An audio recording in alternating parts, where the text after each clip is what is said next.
Halo semuanya, semoga tetap semangat dan sehat ya, brother semua di rumah. Dan kita kembali lagi nih untuk kesempatan kali ini kita membahas masih serangkaian seri ya, seri analisa teknikal, dan ini video yang keempat atau yang terakhir. Nanti coba kita bahas kembali di apa yang lain seperti itu, tapi ini memang si analisa teknikal dasar ya teman-teman ya. Jadi langsung saja nih, untuk kesempatan video ini kita membahas mengenai indikator ya teman-teman ya.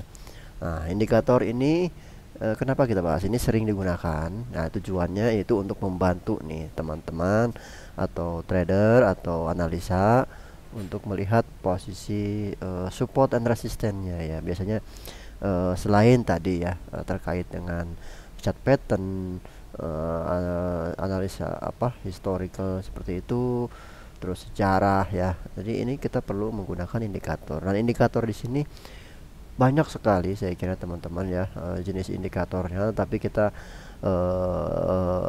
kurangi saja ya. Artinya gunakan maksimal 5 ya. Biasanya 3 sampai 5 indikator seperti itu. Kalau satu saya kira bisa, cuma terlalu sedikit ya. Artinya kita nggak punya pilihan seperti itu. Tapi kalau 3 sampai 5 itu udah maksimal saya kira untuk penggunaan indikator. Dan jika terlalu banyak indikator, maka teman-teman juga akan bingung dalam memutuskan saham ini untuk di buy atau di sell ya. Jadi ini yang paling mudah dan juga sering digunakan saya kira, dan juga secara kinerja ini juga cukup oke seperti itu. Jadi coba kita bahas ya. Untuk yang pertama yaitu ada moving average nih teman-teman ya. Kalau moving average sendiri di sini garis yang melukiskan rata-rata pergerakan saham dalam periode tertentu. Jadi harga rata-ratanya ya. Kalau di sini harga rata-rata. Nah, untuk jangka pendek di sini ada yang namanya MA5, MA10, dan juga MA20. Nah, sedangkan untuk jangka menengah ini menggunakan MA50, 100, dan juga 200 ya. Dan di sini kebanyakan orang melihat bahwa MA100 dan 200 ini sering digunakan sebagai support dan resistance yang kuat ya, karena ini cukup panjang teman-teman. Jadi bayangkan saja nih, dalam MA5 ini artinya 5 hari candle itu ya. Jadi rata-rata harga saham tersebut selama 5 hari bursa seperti itu. Bayangkan jika ketika 200 atau 100 ini cukup panjang waktunya ya. Sedangkan dalam seminggu aja itu jika nggak ada libur hanya 5 hari gitu kan. Jadi butuh waktu untuk mencapai EMA 200 ini cukup lama. Maka ini menjadi support and resistance kuat. Jadi ketika dia berada break atau di break atas, maka ini kemungkinan dia akan melanjutkan atau posisinya uptrend seperti itu. Konfirmasi uptrend. Tapi ketika dia break bawah ya dari garis MA ini, maka ini biasanya menunjukkan polanya yang downtrend. Maka hati-hati, ini menjadi keputusan juga kita apakah buy atau sell ketika mendekati garis ini ya teman-teman. Ini kita contohkan dari sisi gambar atau chart teman-teman ya. Ini ada saham Unilever tertera ya, waktunya di sini di 2017 ya, 2018 seperti itu.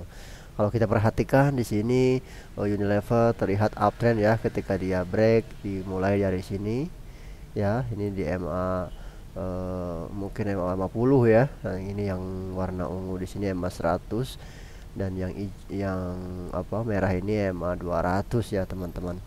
Jadi kalau kita perhatikan di sini dia break di atas, maka ini kemungkinan dia masih uptrend ya.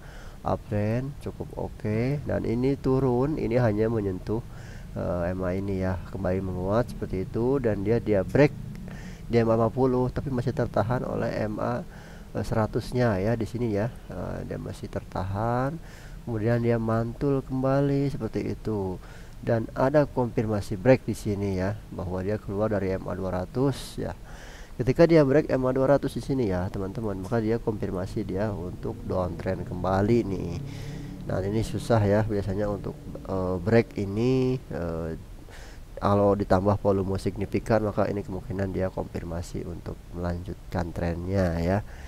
Nah, ini bagusnya ketika dia break up ya, tapi kalau breakdown ini hati-hati seperti itu.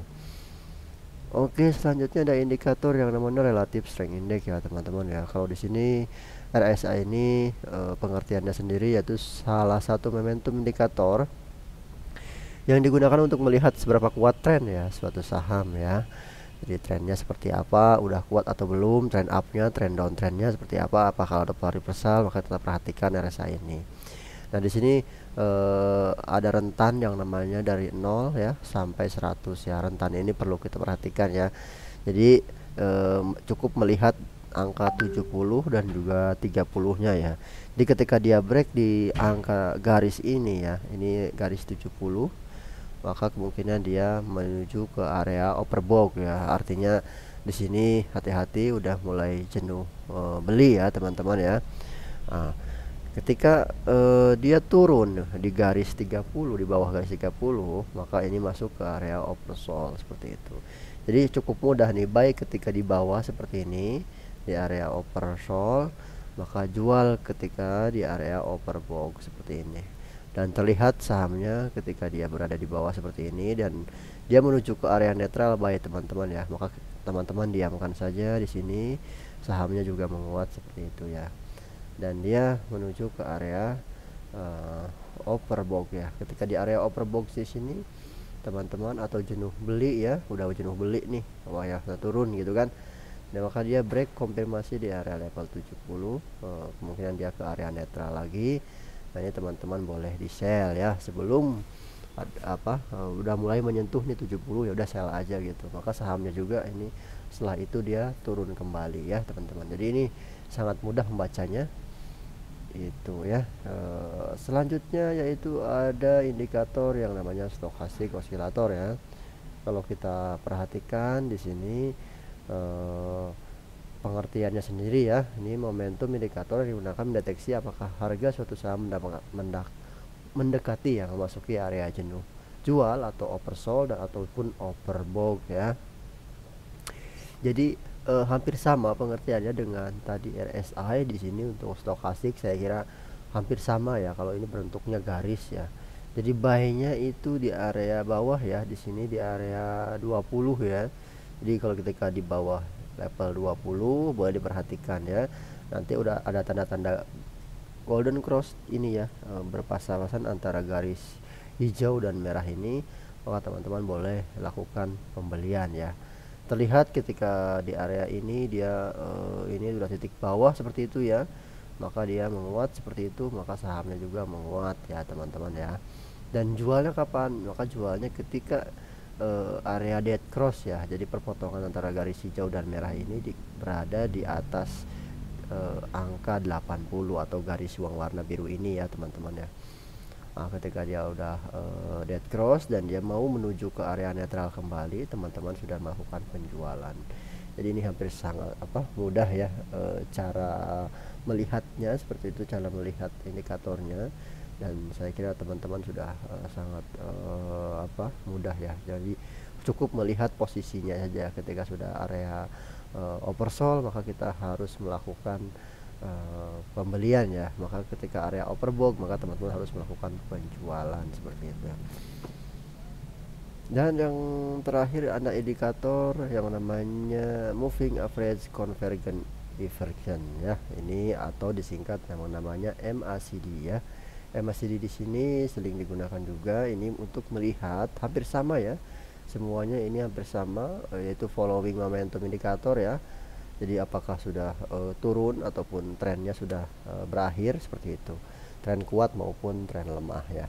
Kalau disimak kembali, MACD di sini rentangnya jauh lebih panjang ya. Jadi MACD di sini rentangnya untuk jangka menengah, saya kira di sini sudah konfirmasi break ya, dia ke area positif, sahamnya mulai menguat ya seperti itu. Ini sampai di area atas ini kemungkinan sahamnya masih posisi uptrend ya.